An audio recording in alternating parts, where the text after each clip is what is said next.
샬롬, 이동춘 목사입니다. 오늘도 여러분의 삶이 주님의 평안으로 가득하시길 기원하며 하나님의 말씀을 나누겠습니다. 오늘 주시는 말씀은 시편 50편 23절의 말씀입니다.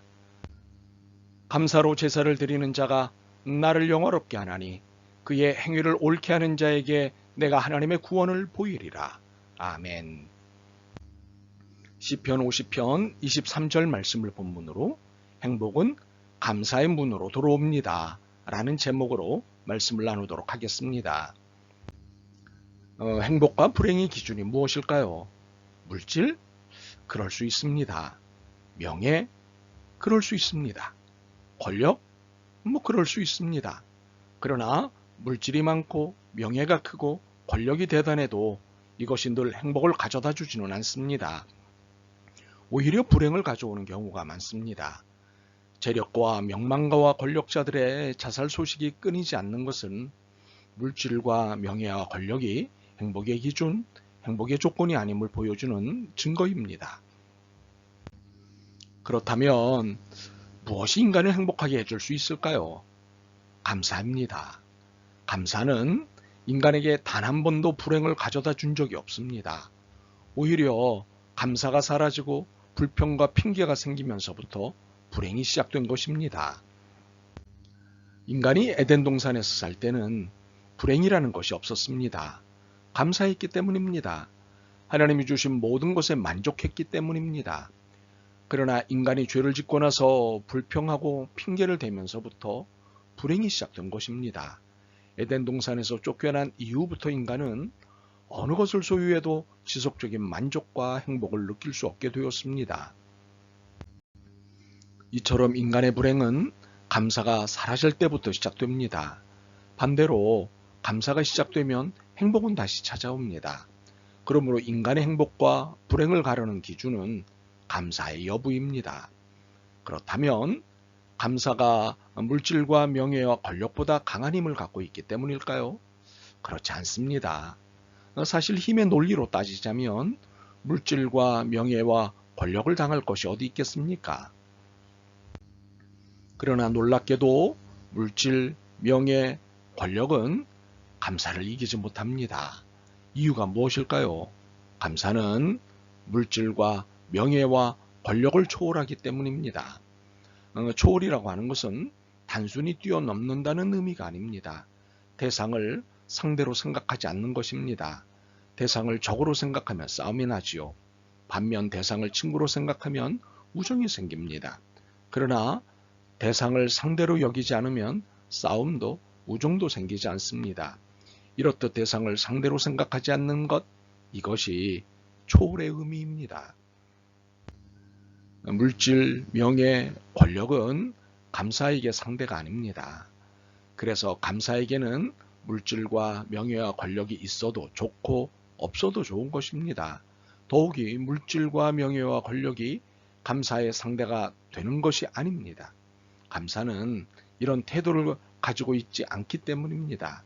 감사의 본질은 물질과 명예와 권력을 탐하지 않습니다. 그렇기 때문에 무엇의 소유 유무가 감사의 조건이 될 수 없는 것입니다. 존재한다는 것 그 자체가 행복한 것입니다. 어느 블로그에서 만난 글에 일부 수정을 한 글입니다. 제목은 감사할 이유입니다.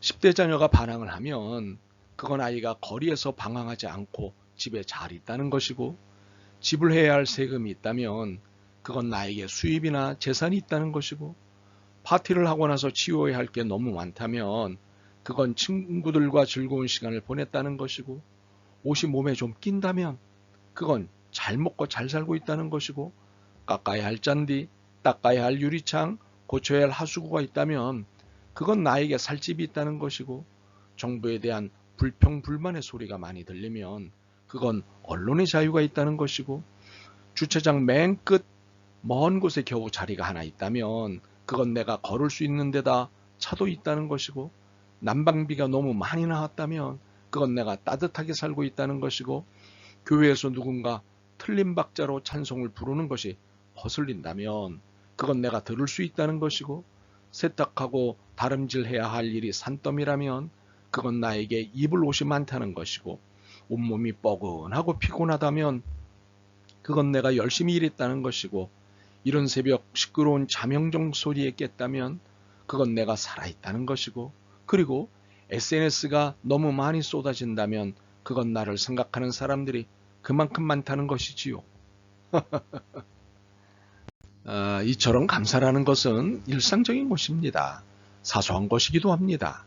무엇보다도 소유의 유무가 감사의 유무를 결정하는 것이 아닙니다. 왜 그럴까요? 감사는 하나님을 생각하는 것이기 때문입니다. 영어로 감사, thank는 think에서 나온 것입니다. 이 말은 하나님을 생각할 때 감사가 나온다는 데서 유래한 것입니다. 내 인생에 하나님을 만나지 못했다면 내 인생이 지금 어떻게 되어 있을까요? 틀림없이 여전히 죄 중에 방황하며 목적 없는 인생을 살고 있을 것입니다. 그러나 하나님을 만났기 때문에 죄의 문제가 해결되었고 죽어서 천국에 갈 수 있고 지금도 늘 은혜 가운데 거할 수 있게 된 것입니다. 그렇기에 감사하지 않을 수가 없는 것입니다. 그렇습니다. 생각할수록 감사에서 비껴날 수 있는 것은 하나도 없습니다. 하나님은 모든 것을 합력하여 선을 이루시는 분이시니 늘 모든 것의 결론은 선입니다. 그러므로 만사를 하나님과 연관하여 생각하는 거룩한 습관을 들이시길 바랍니다. 그럴수록 인생은 행복해집니다. 사실 감사가 물질과 명예와 권력보다 강한 것은 감사는 긍정의 언어이자 태도이기 때문입니다. 감사는 불평과 불만의 언어가 아닙니다. 오히려 불평과 불만을 행복으로 바꾸는 힘입니다. 감사는 초월의 언어요, 태도로서 만사를 긍정하는 에너지입니다. 이 에너지는 만사를 긍정으로 바꾸는 힘입니다. 어떤 사람이 자신의 형편을 두고 매일 불평과 불만의 세월을 보냈습니다. 그런데 이런 생활이 계속되자 그의 몸이 굳어져 손조차 제대로 움직일 수가 없게 되었습니다. 그래서 정신과를 찾았습니다. 정신과 의사는 그에게 하루에 1만 번씩 감사합니다 라는 말을 하라는 처방을 내렸습니다. 의사는 이 사람의 질병의 원인이 마음의 불평으로부터 시작된 것임을 알았기 때문입니다.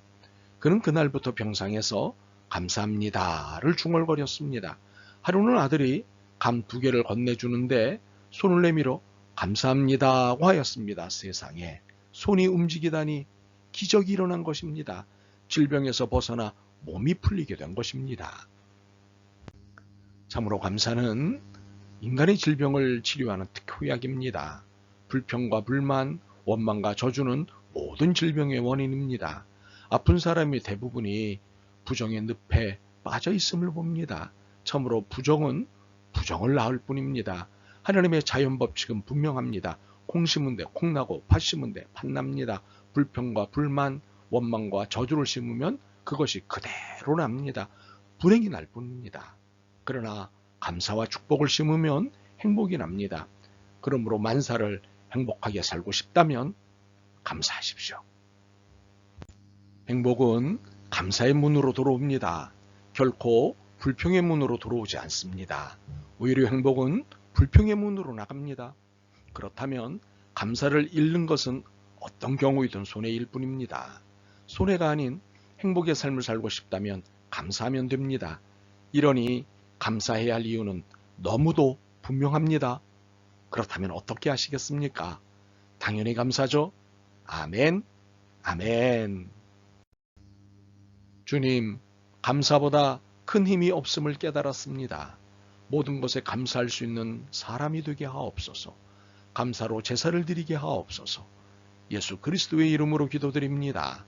아멘. 오늘도 여러분의 믿음과 삶을 응원합니다. 사랑합니다.